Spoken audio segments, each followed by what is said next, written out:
अपनी माँ का दूध पिया, उसने जो गाली वो डिमरी को दे रहा था, अगर आ जाए हमारा पहाड़ का एक बच्चा भी उस पर भारी न पड़ा तो हम लोग जो है उत्तराखंडी कहलाने के लायक ही नहीं है। हम धिक्कार है हमारे लिए।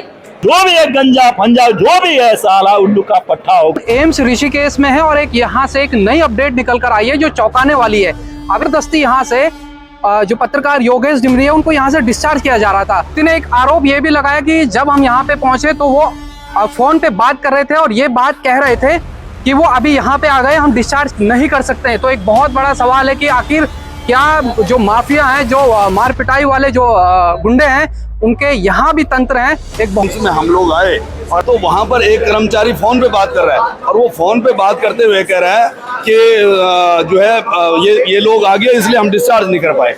मतलब ऐसे यानी कि वो कहाँ बात कर रहा है, यानी कि उसको जबरदस्ती डिस्चार्ज दिया जा रहा है।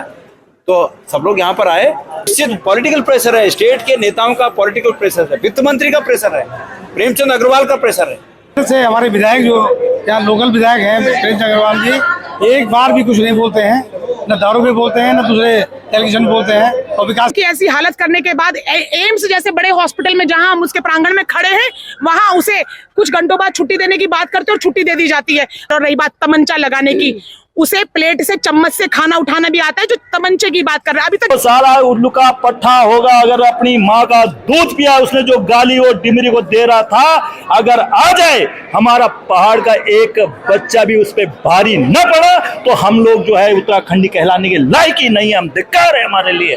वो जहां भी दिखेगा हम छोड़ेंगे तो नहीं साले को।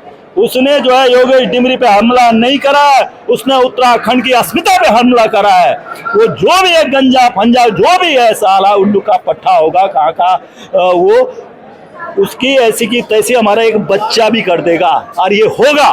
इन्होंने जो है मधुमक्खी के छत्ते पे हाथ डाल दिया है। ये क्या पत्रकारिता कर रहे हैं जो अपनी कौम के लिए नहीं लड़ पा रहे हैं, तो ये औरों के लिए क्या लड़ पाएंगे। कम से कम इस वक्त हम एम्स ऋषिकेश में हैं और एक यहाँ से एक नई अपडेट निकल कर आई है जो चौंकाने वाली है। अभी यहाँ पे कांग्रेस के वरिष्ठ नेता गणेश गोदयाल पहुंचे थे और उन्होंने बताया कि जबरदस्ती यहाँ से जो पत्रकार योगेश डिमरी है उनको यहाँ से डिस्चार्ज किया जा रहा था। एक सवाल उठता है कि आखिर एक दिन में ऐसा कैसा ट्रीटमेंट कर दिया, एकदम कैसे यहाँ से योगेश डिमरी ठीक हो गए कि उनको यहाँ से डिस्चार्ज करने के लिए एम्स प्रशासन तैयार हो गया। बताए अभी जब हमारी बात हुई गणेश गोदयाल से तो उन्होंने कहा जब हम यहाँ पे पहुंचे उसके बाद उन्होंने हामी भरी है कि हम दोबारा से एडमिट कर रहे हैं और फिर से उनको ट्रीटमेंट दे रहे हैं।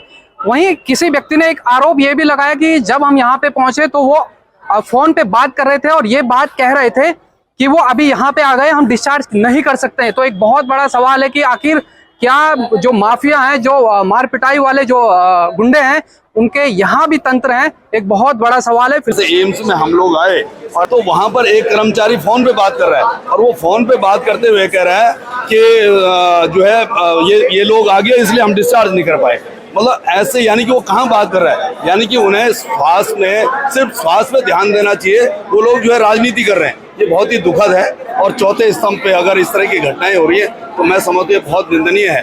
अपराधी जितने हैं, अपराधियों का जो है मनोबल बहुत ऊंचा हो रखा है, कानून और व्यवस्था चौपट हो रखी है। जिस विडंबना है कि एक व्यक्ति माफियाओं के द्वारा पीटा गया और उसको हॉस्पिटल में जबरदस्ती बाहर निकाला जाए, तो ये हम लोग सहन नहीं। जब हमें पता चला कि उसको जबरदस्ती डिस्चार्ज दिया जा रहा है तो सब लोग यहाँ पर आए और अब बहुत 2-3 बार की हुज्जतबाजी के बाद अब जाकर ये कह रहे हैं कि ठीक है हम दोबारा एडमिट कर रहे हैं उसको। जब तक कोई व्यक्ति स्वस्थ नहीं हो जाता हॉस्पिटल में, एक बार एडमिट होने के बाद जब तक वो पूरी तरह स्वस्थ नहीं हो जाता, उसको बीच में हटा देना कहाँ का न्याय है, कहाँ का इंसाफ है, कहाँ का इलाज है।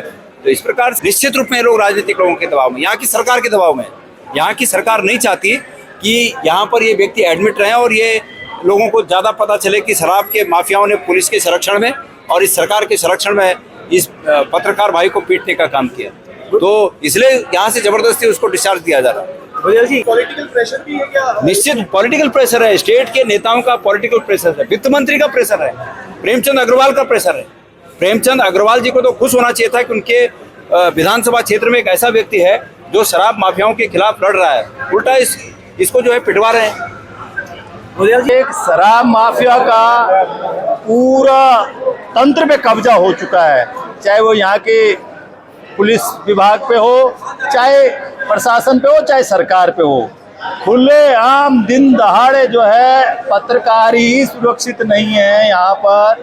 तो आम लोगों की आप परिकल्पना कर सकते हैं कि क्या मीडिया से हैं, लेकिन मैं तो खुले बोलने वाला व्यक्ति हूँ। मैं तो दोष देता हूँ मीडिया को ही।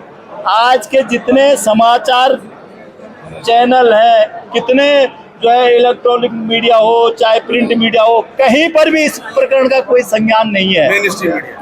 मेन स्ट्रीम जो मीडिया है, मैं तो समझता हूँ कि ये लोग भी, इनके भी जो है पता नहीं इनको नींद कैसे आती है। जो इनका काम है, ये क्या पत्रकारिता कर रहे हैं जो अपनी कौम के लिए नहीं लड़ पा रहे हैं, तो ये औरों के लिए क्या लड़ पाएंगे। कम से कम एक इस भाई को हम सलाम करते हैं। आज पूरा उत्तराखंड का बच्चा जो है भाई योगेश डिमरी के साथ खड़ा है। रायवाला में जो ठेका है और इस केस को जोड़ करके मैं समझता हूँ 20 लाख की दारू इन तमाम नेताओं के, प्रशासन के, जिला प्रशासन के और पुलिस के बल में बिकती है। कई बारू नहीं है, तमाम एलिगेशन क्षेत्र में तमाम गलत कामों का खूब भरसक प्रयास किया जा रहा है। और शहर से हमारे विधायक जो यहाँ लोकल विधायक हैं प्रिंस अग्रवाल जी, एक बार भी कुछ नहीं बोलते हैं, न दारू पे बोलते हैं, न दूसरे एलिगेशन बोलते हैं, और विकास कार्य सारे ठप है। बेशर्म दरिंदे घूम रहे हैं। कानून के हाथ लंबे होंगे, आपने सुना होगा, लेकिन कानून के हाथ उस वक्त क्यों छोटे पड़ जाते हैं जब एक आम जन पर, जब महिलाओं पर अत्याचार होते हैं, फिर सरेआम हमला हो रहा है। और उसके बाद उस पत्रकार की ऐसी हालत करने के बाद एम्स जैसे बड़े हॉस्पिटल में जहां हम उसके प्रांगण में खड़े हैं, वहां उसे कुछ घंटों बाद छुट्टी देने की बात करते और छुट्टी दे दी जाती है। अगर थोड़ा भी जनता यहाँ पर जागरूक ना होती और ना आती तो उनको तो अभी बिल्कुल सड़क पे लिटा दिया होता। बड़ी मुश्किल से उनको एडमिट करवाया और तब भी कह रहे कि हम 1 हफ्ते के लिए एडमिट करेंगे। बड़ी शर्मनाक बात है, खुला गुंडा राज है। और चौथा स्तंभ कहते हैं हमारे पत्रकारों को भारत देश में, जिसकी सच्चाई की वजह से ये भारत देश टिका हुआ है।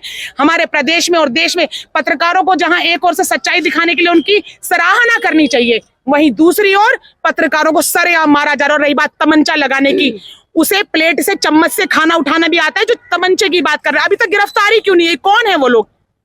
और जो वहां पर एक स्कूटी खड़ी हुई थी, वहां भी शराब वगैरह उसमें पड़ी हुई थी, तो अभी तक ऐसे खुलेआम गुंडे दरिंदे घूम रहे हैं। ये सरकार, ये प्रशासन कहाँ सोया हुआ है?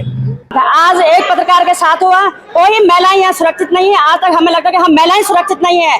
आज को पता चल रहा है कि कोई जो पत्रकार है, वो भाई बंधु, वो कोई भी सुरक्षित नहीं है। फिलहाल बने रहे नवक्रांति न्यूज के साथ। की बात है, कैसा लोकतंत्र है, तो इसलिए उत्तराखंड के अंदर इसकी भर्त्सना करता है। सब माफियाओं का गठजोड़ जो है सरकार चला रही है। ये भाजपा कांग्रेस नहीं चला रही है, ये माफियाओं की सरकार है। माफिया